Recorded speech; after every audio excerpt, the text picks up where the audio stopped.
επαναλαμβάνεται. Όταν απεμπολείς αυτά τα οποία κέρδισαν με αίμα και θυσίες οι προγόνοι σου, τότε ο εχθρός που είναι ακίνητος έρχεται και τα ξαναπαίρνει πίσω. Και θα ξαναγερθεί νέους διασυρμούς αυτό το έθνος, αυτό το γένος, το αδιάφορο. Νέοι κατοχοί θα εισβάλλουν σε αυτή τη χώρα.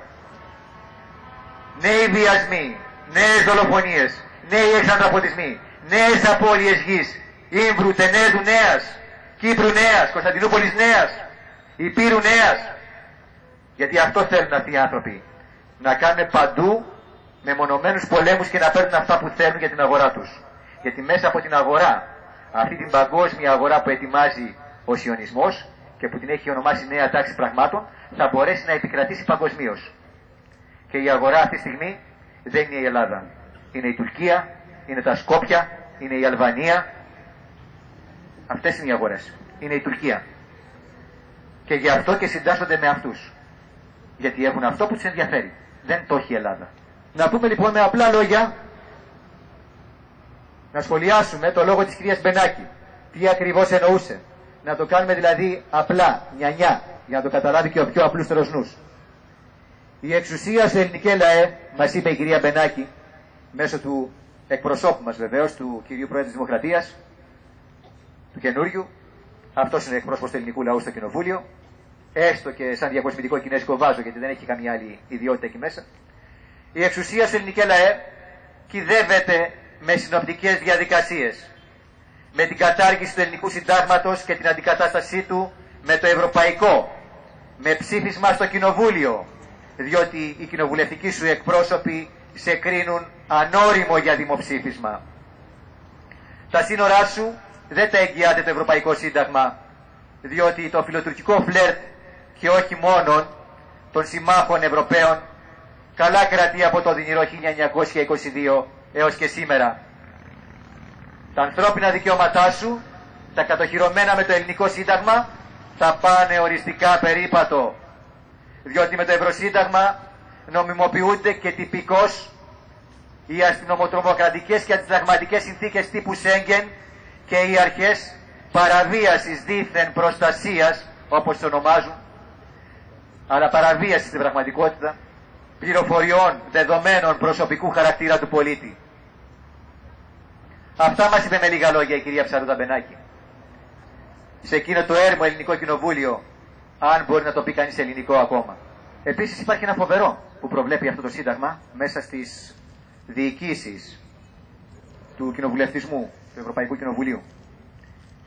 Προβλέπει την επανεμφάνιση μιας εις τύπων νέας ρωμαϊκής συγκλήτου. Προβλέπει αυτή η συνταγματική καταστατική χάρτα στο συνδυασμό των άρθρων 19 και 17 του πρώτου μέρους του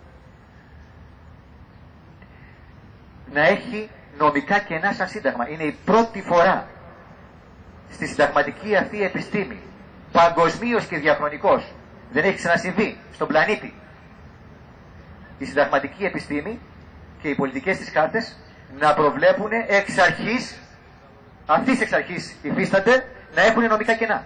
Είναι η πρώτη φορά που η συνταγματική χάρτα προβλέπει η ίδια για τον εαυτό της να έχει νομικά κενά. Δηλαδή να μην έχει αποφασίσει για όλα τα νομικό ζητούμενα των ευρωπαϊκών κοινωνιών. Και τότε λέει τι θα γίνεται όταν θα προκύπτει ένα νομικό κενό. Τότε λέει θα έρχεται ένα σώμα, το Ευρωπαϊκό Συμβούλιο, οι σοφοί, οι νομικές διάνοιες της Ευρώπης. Και θα κάθονται όλοι μαζί λέει, σε ένα τραπέζι και θα αποφασίζουν εκείνη την ώρα τι θα κάνουνε. Τα άλλα του Χίτλερ, Oberstergerichter 1933, ζήτω Γκέμπελς. Και θα παίρνουν απόφαση εκείνη την ώρα τι θα κάνουνε. Και δεν θα ρωτάνε κανέναν. Το αποφασίσαμε, τελείωσε. Μας αντιδρούν κάποιες χιλιάδες μεμονωμένοι, ξέρω εγώ, σε μια πορεία στο Σύνταγμα, γιατί δεν θέλουν το πλαστικό χρήμα, γιατί δεν θέλουν να τσιπάκι στο σβέρκο να τους ελέγχουν σαν γουρούνια. Και δεν μπορούν οι αστυνομικές δυνάμεις, παραδείγματος χάρη λέω, να τους αντιμετωπίσουν, θα σηκώνουν ένα απάτσι να βομβαρδίζει. Ένα F-16, ότι είναι εύκολο. Και θα τελειώνει η ιστορία. Και θα είναι και νόμιμο, γιατί το αποφάσισε αυτή η νέα ρωμαϊκή σύγκλιτος που ακούει στο όνομα Ευρωπαϊκό Συμβούλιο. Και δεν αποφασίζουν βέβαια αυτοί. Εντολοδόχοι είναι και αυτοί. Να μην μπερδευόμαστε. Έτσι. Σερβιτόροι είναι και αυτοί. Αλλά είναι οι μέτροι, να το πούμε έτσι. Οι εργοδότες είναι άλλοι. Τους είπαμε και πριν. Οι εργοδότες είναι οι Rockefellers, οι Rothschilds, οι Marks and Spencer, οι γνωστοί και μη εξαιρεταίοι πάντοτε. Είναι έργο της μασονικής στοάς Ιλουμινάτη, η στοάς της Λιών. Η πρώτη απόπειρα για να γίνει η Ενωμένη Ευρώπη ήταν από την στοά των Ιλουμινάτη, ήταν επί Ναπολέοντος. Προσπάθησαν λοιπόν πρώτη φορά με τα όπλα. Δεύτερη φορά προσπάθησαν με τον Χίτλερ, με το Τρίτο Ράιχ. Δυστυχώς δεν τους βγήκε και τώρα προσπαθούν με το Τέταρτο Ράιχ. Με αυτή την προδοτική κατάσταση πάλι η ίδια στοά, οι ίδιοι μασόνοι κρύβονται από πίσω, οι ίδιοι σιωνιστές είναι. Τα πρόσωπα άλλαξαν, οι ιδεολογίες τους είναι ακριβώς ίδιες, τα σύμβολά τους ίδια. Το χέρι της δόξας το οποίο δεσπόζει και κατακυριαρχεί στην Αμερική. Το εκτελεστικό τους όργανο της παγκόσμιας τάξης πραγμάτων. Δυστυχώς ο ελληνικός λαός αλώθηκε από την κατανάλωση και δεν έχει καταλάβει τίποτα. Από όσα τεκταίνονται στον τόπο του. Δεν έχει καταλάβει ότι πάνε να του πάνε την ελευθερία. Οι πρόγονοί μας δεν περιμέναν από δοσύλλογους προδότες, σαν ακογλύφτες, για να του πούν τι θα κάνει. Βούταγε τα όπλα και έβγαινε στα βουνά. Γι' αυτό έχουμε το 21, γι' αυτό έχουμε το 40.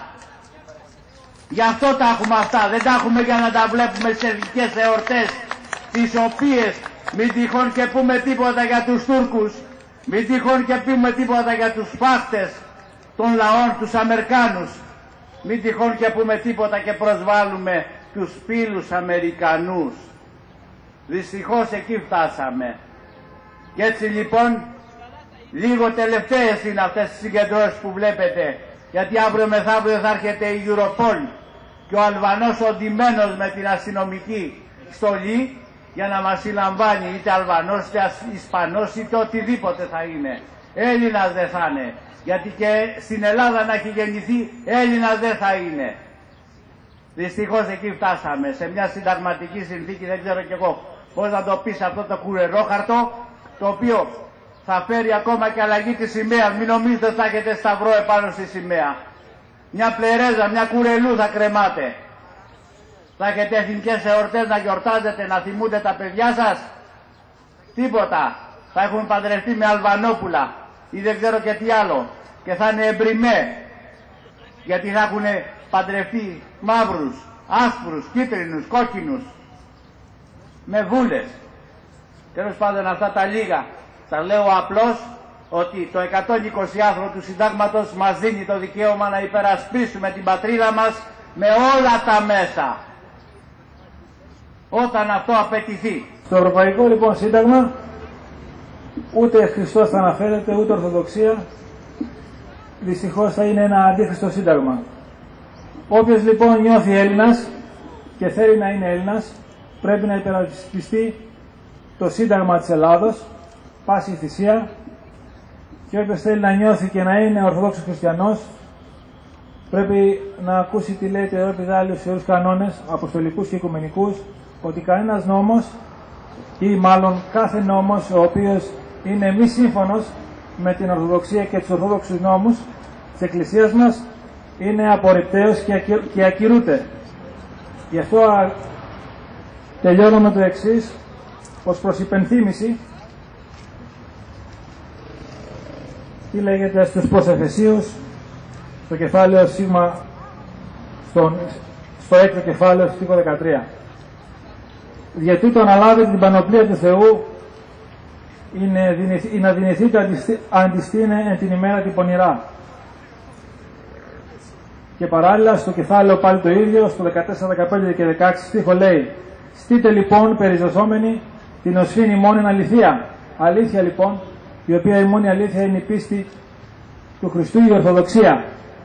Και ενδυσάμενοι τον θώρακα της δικαιοσύνης και επιπάσιν και τα λοιπά, αναλαβώντες των θερεών της πίστεως. Θέλω να πω δηλαδή κλείνοντας ότι αντιστάθηκαν για τη συνθήκη Σέγγεν, για το σύστημα τάξης, τον ΆΜΚΑ, γενικά όλα τα ηλεκτρονικά συστήματα, τις ηλεκτρονικές κάρτες, οι Ορθόδοξοι Χριστιανοί, αυτοί οι οποίοι έχουν τη γνώση και τη βοήθεια του Κυρίου μόνο Ιησού Χριστού. Γι' αυτό Έλληνες και ελληνική λαέ, επειδή ευελπιστώ ότι αυτό το βίντεο δεν είναι για εμάς τους λίγους, αλλά και τους πολλούς, γιατί θα γίνει κάθε προσπάθεια για να φτάσει σε οποιαδήποτε ελληνική οικογένεια. Θα πρέπει λοιπόν να μελετήσετε την Ορθοδοξία, τους Άγιους Πατέρες και να υπερασπίσετε το Σύνταγμα της πατρίδος με όποιο τρόπο μπορείτε.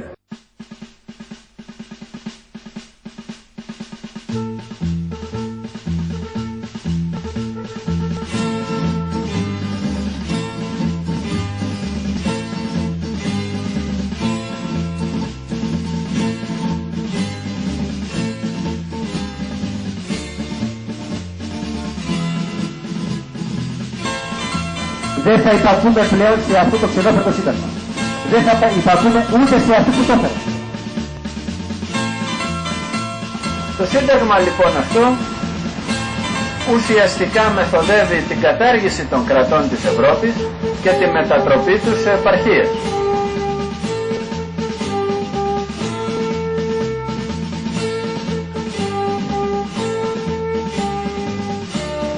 Οι προγονείς μας δεν περιμέναν από δοσύλλογους προδότες, σαν ακογλύφτες, για να του πούν τι θα κάνει. Βούταγε τα όπλα και έβγαινε στα βουλά.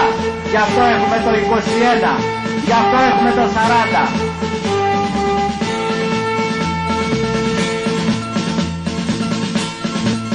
Πίσω από αυτή την κίνηση κρύβεται ο παγκόσμιος σιωνισμός, πολλοί το γνωρίζουμε, αλλά δεν δίνουμε μεγάλη σημασία.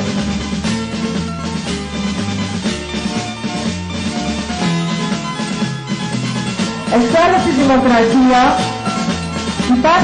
υπάρχει δημοψήφισμα. Πρέπει να αποφασίζει ο λαός.